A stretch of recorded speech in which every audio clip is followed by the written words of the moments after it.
The pop-up city I went to was the first pop-up city actually of many, and I went because I had met this good friend in a kind of crypto conference in Amsterdam the previous year. Do you think this lifestyle is sustainable? Like, would you want to do this 5 years from now, maybe? But I don't have children yet, so it's easy to talk. Okay, hi everyone. This is Aditi Tibriwal, and I'm very excited to welcome you to the first podcast. And it's going to be all about how one can design their own life.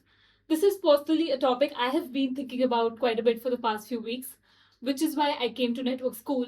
It's a community of techno optimists from around the world, and that's where I met Mili. So Millie and I actually met at a breakfast, and I remember you had so much to talk about all the pop-up communities, and I had no idea. So I actually started making notes about everything you were saying because I was so fascinated by the whole idea of pop-up communities. So this podcast is going to be a lot about your experiences, the pop-up communities, why did you choose them, etc. But before we get started, thank you for coming. And could you talk a little bit about your background, like how was it growing up? Mm, Where are Thank you you. from? That was a nice introduction. I thought it was funny you used design your life because my life is very undesigned, kind of creative chaos. I try to do as much as possible. But my background, I'm from Finland, Helsinki. I did a very basic upbringing. You know, you go study university, engineering. I did a master's, then I started this path you are supposed to do in life for a couple of years. But it didn't really excite me. So I started traveling to these pop-up cities. Kind of, I think 2 years ago was the first one. But 1 year ago, I just left Finland completely and I've been traveling full time since. And yeah. So in India as well, it's very common for people to do engineering when they don't know what else, or possibly a good choice for parents to suggest because engineering is a for sure like a decent lifestyle. Right, right. But was it the same for you, or did you choose it because you wanted to choose it? Yeah, it was a bit like that, for sure. I did. You often you see what your parents are doing. That's what you see in real life. Like this seems to be a career path. So I really respect my father in many ways, and he studied engineering at this one university. So I thought that makes sense. But I did pick the most broad engineering topic I could think of. It was called information networks at Aalto University because I didn't quite know what to specialize in. So I picked this very broad digital, business and society and all these topics like human psychology baked into one because I didn't really know. But to your question, I do like technology a lot, especially this day and age. I think technology is fascinating. What humanity is doing with it. So, yeah. So you said 2 years ago, it was the first time when you traveled. So what made you do it? What was the reason that you traveled? Yeah. And how was it? Where did you go? Who did you go with? Yeah. It was called the pop-up city I went to was the first pop-up city actually of many. It was in Montenegro, Zuzal, and I went because I had met this good friend in a kind of crypto conference in Amsterdam the previous year, and I saw we had stayed in contact, and I saw on X that he was going to this kind of crazy co-living community for 3 months or 2 months, whatever it was. And I was following along, and I was like, that looks very interesting. And then he told me, like, you should come. So I booked a ticket and went. And that was the first kind of pop-up city experience where you had 100 people, 150 people in a resort. You share meals together, you share events together. And I was just blown away by the amount of ideas per second. It's very high when you're constantly talking to people you're living together, essentially. And you don't really get to spend that much time with people unless you are living as a family or you're working with someone every day. But here, this was like a third way of doing it, which I found very stimulating. And that's when I kind of started looking into more, traveling more to these types of things. So how long was it? Like how long were you there? And what is that? So for anybody who's watching and might not know, how would you define a pop-up community? Yeah, that's a good question. I mean, a pop-up community is like conference, but very much longer. So conference is a couple of days. You have to be very fast and network. But pop-up city, in my mind, is at least minimum 3 weeks. and probably between the ones I've been to have been between 1 month and 3 months. And you either stay together in the same building like a hotel, or you're kind of spread out, but there's daily interaction with these people. The first one I went, I was only there for the last 2 or 3 weeks because I came late. But the other ones, how should I describe it? It's like a college, it's kind of like university at 20% speed. So 20% of the time you have some event, lecture, or you're learning something, but 80% of the time is kind of free and you are talking with people. That's one way to frame it. You could also look at it as a glorified co-living and co-working community. So you have some nice space where people are working on some project. They might be working digitally or working on God knows what they are working on, but you are doing it together and you are bumping into people. Serendipity is a big word in this. I really like serendipity. Serendipity is when you open a newspaper, you don't really know what you're going to read on the next page. So you can be positively surprised, and that is very high in these pop-up cities. What should I add? I think the people attracted to pop-up cities are a bit, they're obviously a bit crazy to go, especially now when it's quite early. You don't really know what is this real or what is it. So the people around are kind of very free, I find, free thinking, and that's some thoughts. So do you think this is a personality type that usually comes to these places? Do you see any similarities in the kind of people you end up meeting? Yeah, not. Of course, there are different ones, but yes, definitely this searching type, and kind of you're very curious, fine with novelty, like you like when it's new. So I like these places because I get a lot of alpha, I get a lot of information about technical trends, say, that I wouldn't otherwise, because there's a lot of people who are kind of open to discussing a bit new things. So that's one trait. Maybe a little bit another trait here is like the rebel trait. You see that a lot with crypto community in general, but it's like you are not afraid to go against the status quo. That's one. Also, maybe one other trait is generalists. I find a lot of generalists who have many interests. Like it's not 100% one thing, and that's good and bad. And what other traits? Yeah, that's a few that come to mind. So are these pop-up communities, especially the ones you've been to, have always been very crypto-centric? Because in a way, NS is, Network School is, a little bit, I think because the first one, the Montenegro one, was kind of initiated by Vitalik, which is Ethereum founder. So it was around his very personal topics to him. Crypto and longevity were the big ones. So those two have always been along, I think, because it kind of spawned, this pop-up community spawned from the crypto community and the longevity community as well. So they are there. You don't really need it, they don't need to be there, but it just so happens that a lot of people in the crypto community are traveling already. They are already digital nomads a lot, and it's a very it's a nice subject because it's so broad. You can take it from the societal angle, the technical angle, the human psychology, or the meme token. So it's definitely been a part of all the ones I've been at. Maybe less so now, but yes, still. So if you were to describe your day at the first pop-up community that you were, how was it like? And how was it different from Network School? Yeah. The first one, the one in Montenegro, was the only shared. You had the shared breakfast, which was kind of similar. That's how you start the day. It was less structured because it was the first one. Nobody really knew what.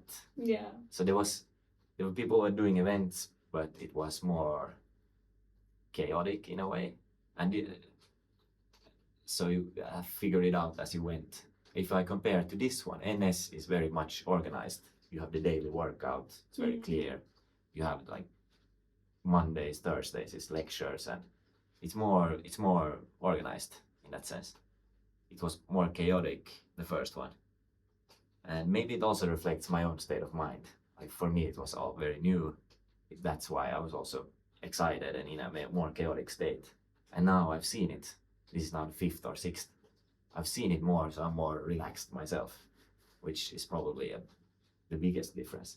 Like how, what should I say else? It was another big difference from the first one when I arrived kind of late.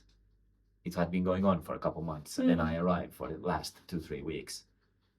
You come to an already formed community, so I feel it's good. The starting month, starting weeks are kind of important because you get to, everyone is open to connecting, and then if you're 2 months in, you're coming to an already formed community.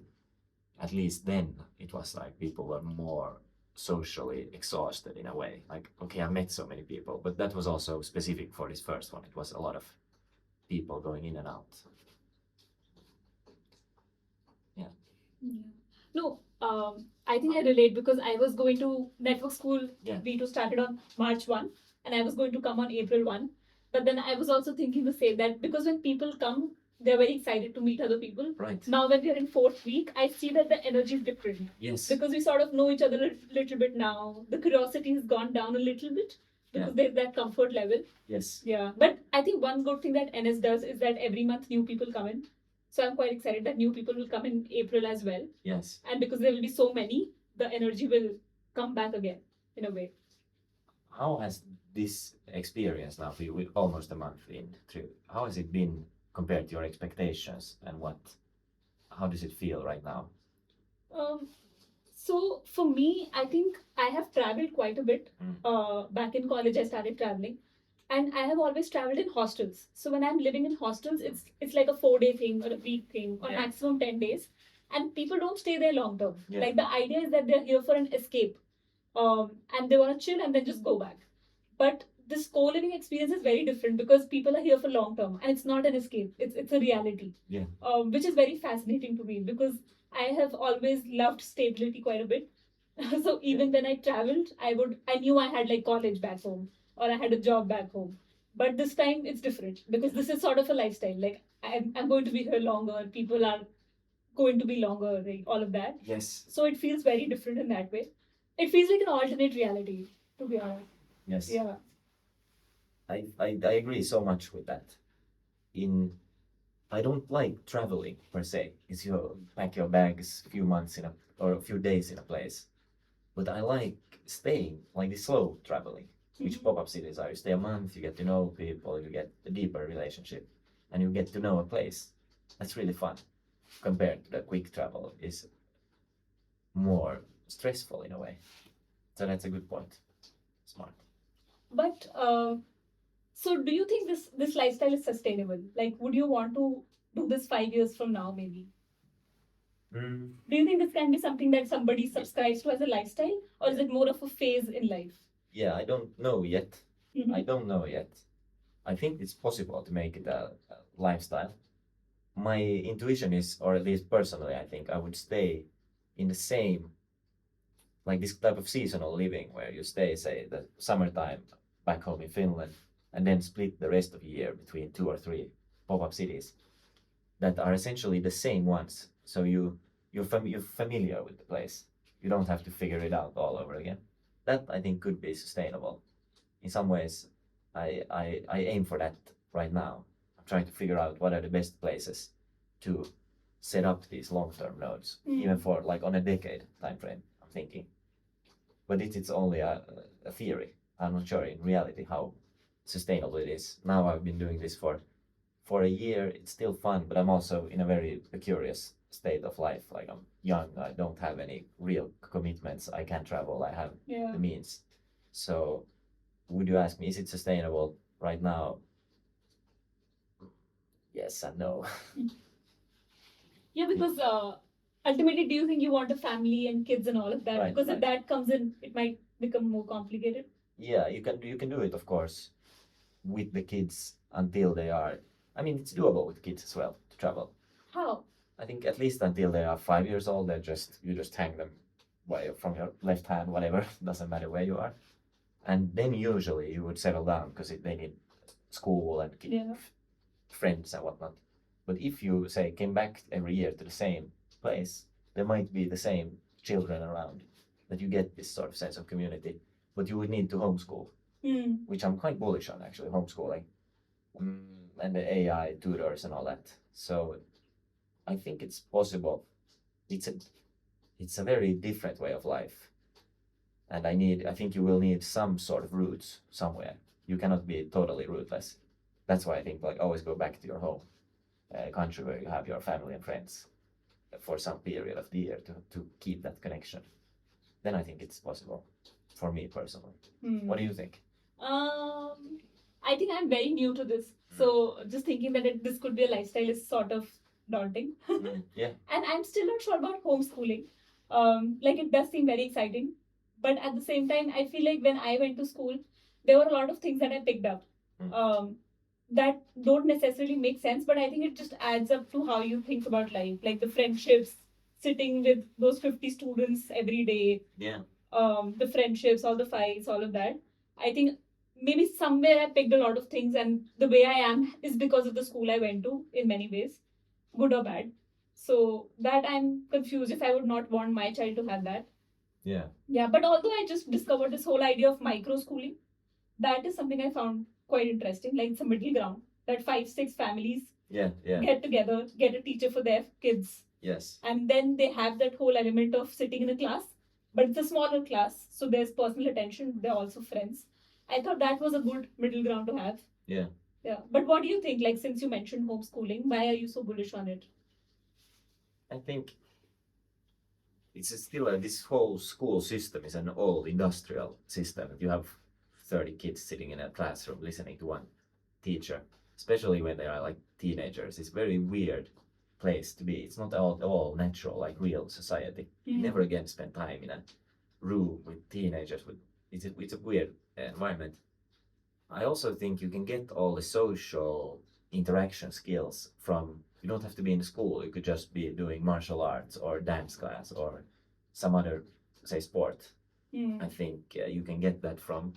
And I also, ideally, I think the smaller the classroom, the better the result. Yeah, 100%. And best result is like one tutor to your one child. So it's just clear to me that you want to avoid a big classroom if you want to have good results. And the only argument people often bring up with what about their social skills? And I think you can get the social skills. You can get them from adults 100%, and you will also get them if you do sports or whatever you do with your own age group. So it seems if you have the time and the means, it seems to be a better way to raise human beings. I wouldn't trust the government to give them the best education, even though I'm from Finland, which is one of the best education systems. Yeah, it's like the tallest person of a group of short people. It's the best system of a bad system. It's the most beautiful girl of a group of ugly girls. That's the schooling system I feel in Finland. So still, yeah, I think right now I'm most bullish on homeschooling, like teenage years. Those are the most like, they're so you could teach so beautiful stuff at that age there, but that age is kind of wasted right now because it's school. Yeah, before that it's more like kindergarten and they are whatever, the teacher is more like a guardian, and that's nice. You can send them to that, learn them the basics like math and read. But that age from like 12 to 16, I think they're ripe for really that would be a perfect homeschooling time, and then send them away to university and whatever. But I'm also bullish on these AI tools, digital AI tools for schooling. Tutors, I think, are clearly going to become so good. And it's more of a question of how you get kids to be excited about it and use it. So that will enable us to do more homeschooling, even while traveling, something like this. But I don't have children yet, so it's easy to talk. No, but I was having conversation with I think Nick here, and he was also mentioning how his son goes to homeschooling. Right. Like, and he's very smart. He's here, so I've played pickleball with him quite a few times. And the whole argument he made was that kids are naturally curious. Yeah. It's more about the system that makes them less curious by teaching them things that they don't necessarily want to learn. Yeah. And they are graded on that, and ultimately they lose interest. Yeah. But they're naturally curious. So if we teach them the right way, Yes. then they would actually deliver. But I think it's also high risk, high reward. Like maybe they will do amazingly, but then there's no backup. School is sort of a backup. Yeah. True. But circling back to the pop-up communities, you said you have been to 5 to 6 communities. Can you maybe tell a brief about which communities and especially which one did you like the best and why? That's a good question, right?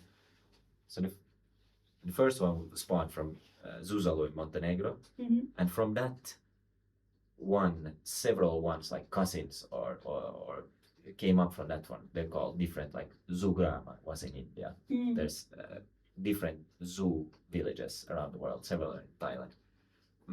So that's one group, pop-up cities I've been to. Then there's another group, which is this like network school of Balaji. It's not really connected to this zoo village. It's his own take on what this could be. And there's this Edge, which is also, they are connected to the Zuzal more, but Edge City, I was with them in California for a month, and they are organizing these pop-up villages around the world. I would say they all have a different vibe. There's this essay by Paul Graham that he says that every city you go to has a different kind of sentence whispering in your ear. Like New York, it's like, how famous are you, or how cool are you, or how much money do you have?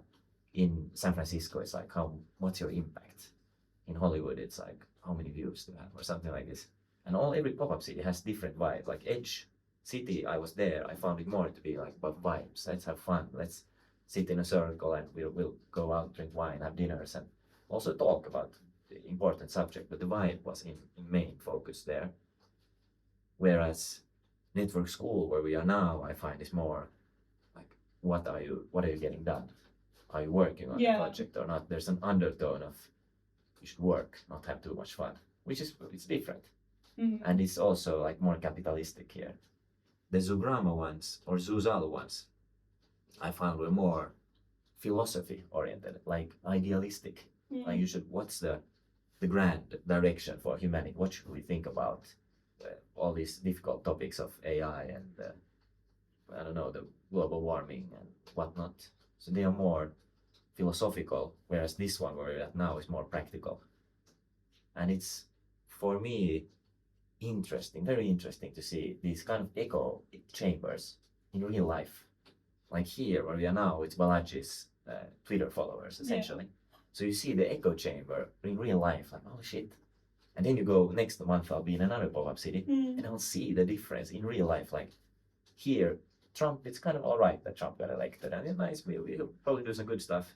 You go to another pop-up city and like, Trump is the devil and this is the, Nazism and we're fucked.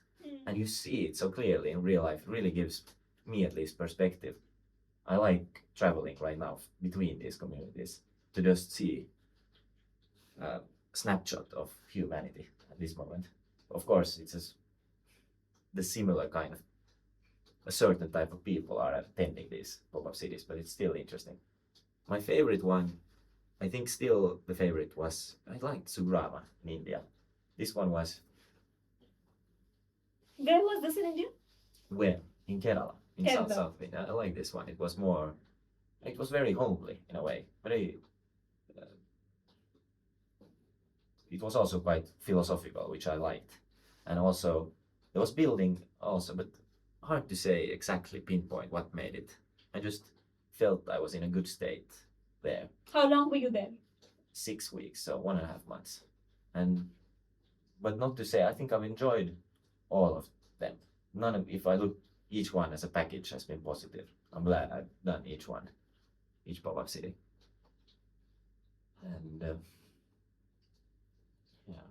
there's still, it feels like there's more popping up all the time. So it's becoming more of a choice now which one to go. But I think I could live in pop-up cities all year long at this point. If you really wanted to, you could always find like a place. Yeah. But how do you discover these pop-up communities? Because when I started digital nomading just like 2 months ago, Mm. I was looking for co-living spaces actually Right. because I didn't want to be in hostels and I wanted to be somewhere long term. Yeah. And I couldn't find any. There were very few, and even the few that I found were through word of mouth. Yeah. Even network school was by a friend who told me. It's like if you search pop-up communities, it's not like communities show up. Yeah, it doesn't Yeah. work. I think you need, at least so far, it's been more word of mouth. For you as well? For me as well. And now I see a few projects coming up that are trying to become aggregators. It's like pop-ups.city. Oh. Pop-up.city. There's two different ones. And maybe pop-ups.xyz is another one. I myself would be a good user, so I'm trying to find Yeah, like, even I would be. none of them really are quite there yet, but that's one way.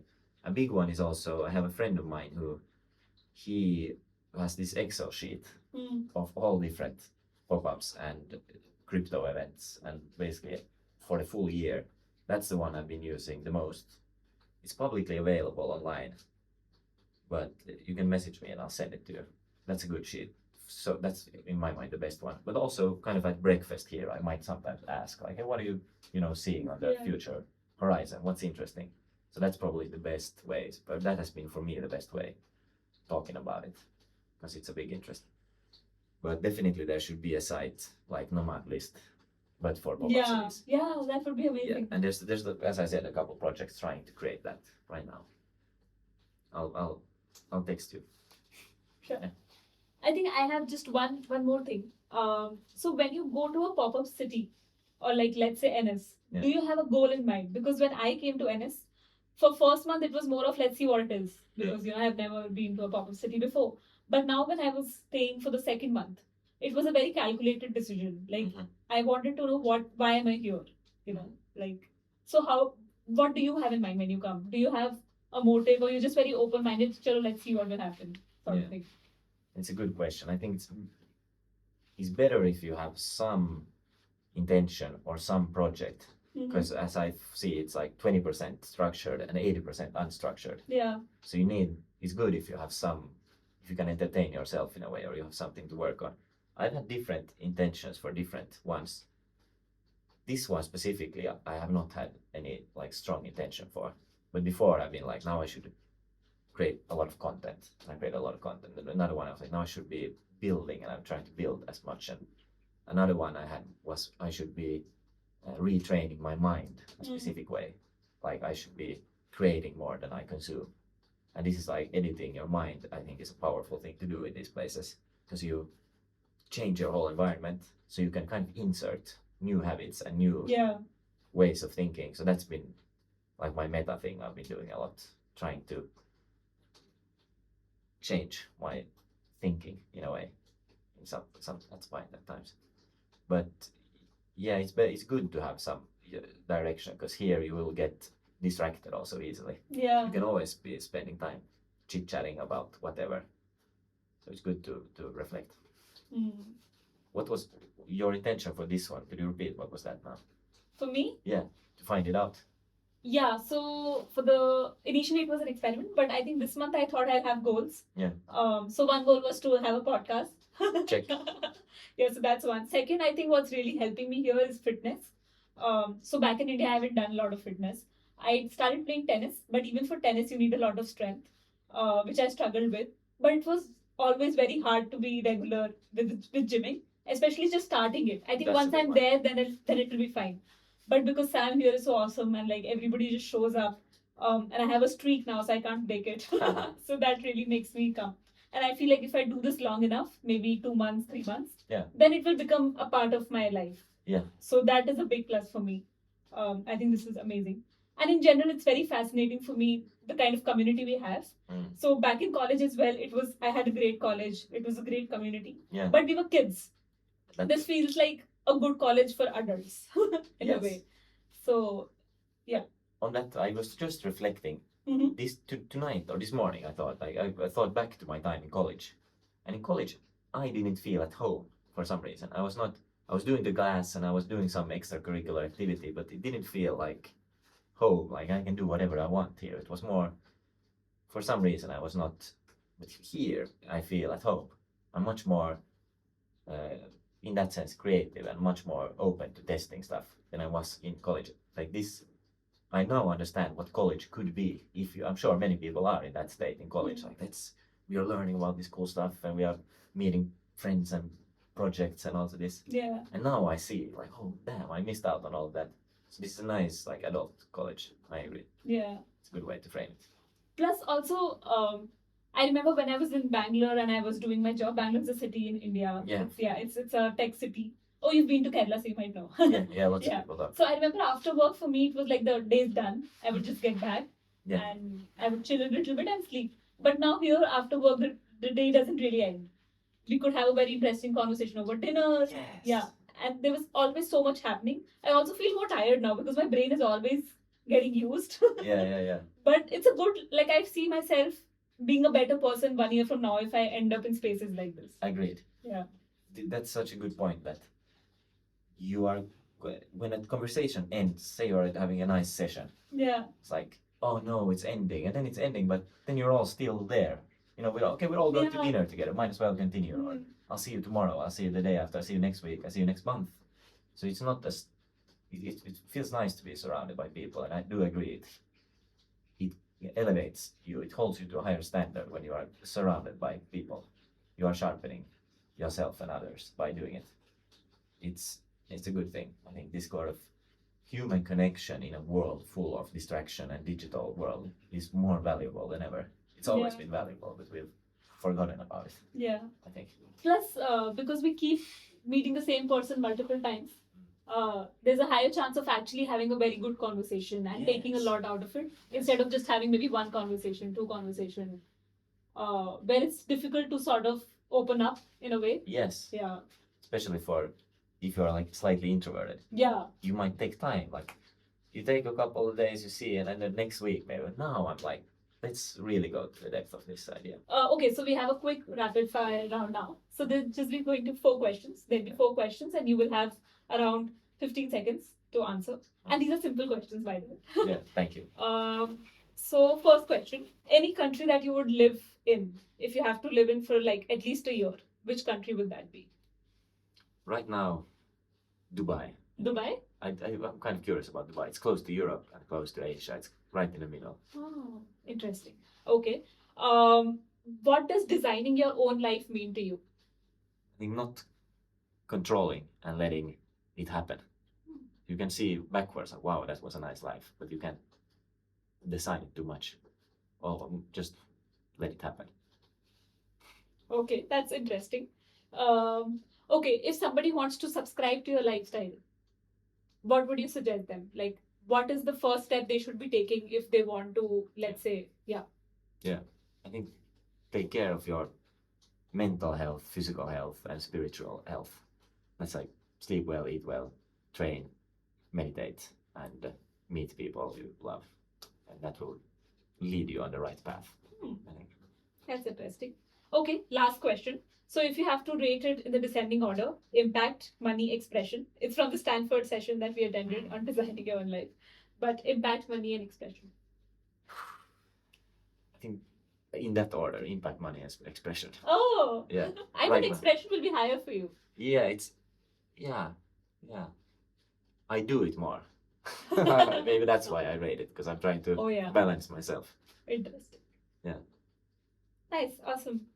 Thank you for doing this. I think it was very helpful and very interesting. Even though we had this conversation, I think this was very new for me. Like, I picked up so much. You learn probably a lot. And should I recommend one person? You should talk. Yes, you have to recommend me one person. Can I give several or just the one? Yeah, sure. I think Nicholas would be interesting, who's here. Chris could also be interesting, who's also here. Who? Chris, the bald guy who is working on some crypto. He's working with Nicholas on their crypto project. Oh, the 3 people who have come together. Yeah, he's like the improv guy. Oh, yeah. And also Jackson would be interesting, of core team. I think Jackson would be very good. Why do you think Jackson would be interesting for this? Because he's very deep, like working with the pop-up city, startup society movement. He's deep in that stuff. And Dawn could be interesting as well, the girlfriend of Jackson. Why?